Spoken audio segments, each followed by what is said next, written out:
నోట్లో పెట్టుకుంటేనే కరిగిపోతాయి. అంత బాగుంటాయి టేస్ట్ ఈ కేక్స్ బిస్కెట్స్తో చేసేవి. చిన్నపిల్లలైతే చాలా ఇష్టంగా తింటారు. హ్యాపీ హ్యాపీ బిస్కెట్స్ మీకు తెలుసు కదా. సో అవి ఖర్చు కూడా చాలా తక్కువ, కాస్ట్ తక్కువే ఉంటాయి ఆ బిస్కెట్స్. పెద్దదైతే ఒక ప్యాకెట్, చిన్నవైతే 2 వేసుకోండి. తర్వాత మనకి కాచిన మిల్క్ వేడిగా ఉంటాయి కదా, హాట్ మిల్క్ తీసుకోండి, చల్లార్చిన మిల్క్ కాకుండా. బిస్కెట్స్ బౌల్లో వేసేసుకొని ఒక 15 బిస్కెట్స్ ఉంటాయి అంతే. చిన్న ప్యాకెట్స్ అయితే ఒక 2 అంతే అండి. తర్వాత హాట్ మిల్క్ వేసుకొని మనం గ్రైండ్ కూడా ఏం చేయాల్సిన అవసరం లేదు. హాట్ మిల్క్ వేయంగానే అవి మెల్ట్ అయిపోతాయి. సో హాట్ మిల్క్ ఆ బిస్కెట్స్లోనే వేసుకోవాలి. నేను మిల్క్ వేసేటప్పుడు మిల్క్ మీద ఉన్న మీగడ పడింది. సో ఇంకొంచెం టేస్ట్ ఉంటుందేమో నేను తీయను కూడా తీయలేదు.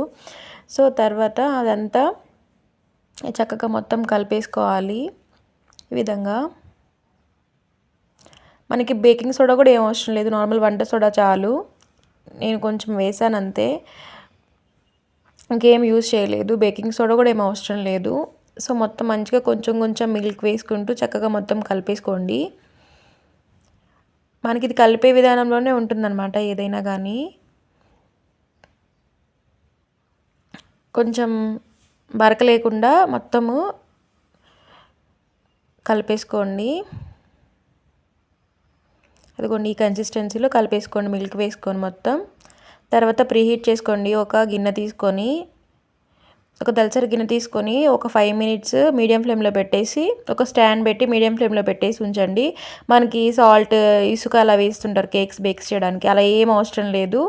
నార్మల్గా అలా ప్రీహీట్ చేస్తే సరిపోతుంది. తర్వాత మన దగ్గర చిన్న చిన్న కప్స్ ఉంటే కప్స్లో ఈ బ్యాటర్ అనేది వేసేసుకోండి మొత్తం బిస్కెట్ది. కొంచెం కొంచెంగా వేసుకోండి.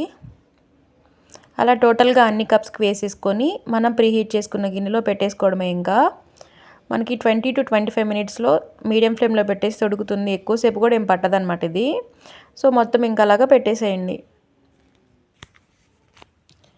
చాలా బాగుంటుంది, చాలా ఈజీ కూడా, ఫాస్ట్గా చేసుకోవచ్చు అండ్ టేస్ట్గా కూడా తినచ్చు. తక్కువ కాస్ట్లోనే అయిపోతుంది మనకి. సో మొత్తం ఇంకా అలాగా పెట్టేసుకోవడమే. ప్లేట్ పెట్టేసి మీడియం ఫ్లేమ్లో పెట్టండి, హైలో అసలు పెట్టకండి. మీడియం ఫ్లేమ్ కంటే ఇంకొంచెం తక్కువే పెట్టండి, లో ఫ్లేమ్లో పెట్టేసేయండి. ఒక 20 to 25 మినిట్స్లో మనకి చక్కగా ఉడికిపోతుంది. ఫోర్క్ పెట్టి చూస్తే మనకి చేతికి అంటకపోతే కేక్ మనకి రెడీ అయిపోయినట్టే, కప్ కేక్స్. చాలా బాగా వచ్చింది కదా, మంచిగా పొంగే. బేకింగ్ సోడా కూడా అవసరం లేదు, నార్మల్ సోడానే సరిపోతుంది అనమాట. సో ఇంకా అవన్నీ చిన్నగా కట్ చేసుకొని ఇలా లాగేస్తే వచ్చేస్తాయి. భలే అనిపిస్తుంది వస్తుంటాయి అయితే నాకు. చాలా బాగుంటుంది టేస్ట్. అలా నోరులో పెట్టుకోగానే కరిగిపోతుంది అనమాట, అంత బాగుంటుంది టేస్ట్ అసలు. కొంతమంది షుగర్ యూజ్ చేస్తారు, అవి చిన్నపిల్లలకైతే షుగర్ కూడా ఏం అవసరం లేదు, బట్ యూజ్ చేస్తారు. అంటే ఎవరి ఇష్టం వాళ్ళది కదా. నేనైతే షుగర్ ఏం యూజ్ చేయలేదు, చివరిలో జస్ట్ ఊరికేలా చాక్లెట్ సిరప్ వేసుకొని తినేసాము. చాలా బాగుంటుంది, మీరు తప్పకుండా ట్రై చేయండి. మీకు వీడియో నచ్చితే తప్పకుండా సబ్స్క్రైబ్ చేయండి, లైక్ చేయండి, షేర్ చేయండి.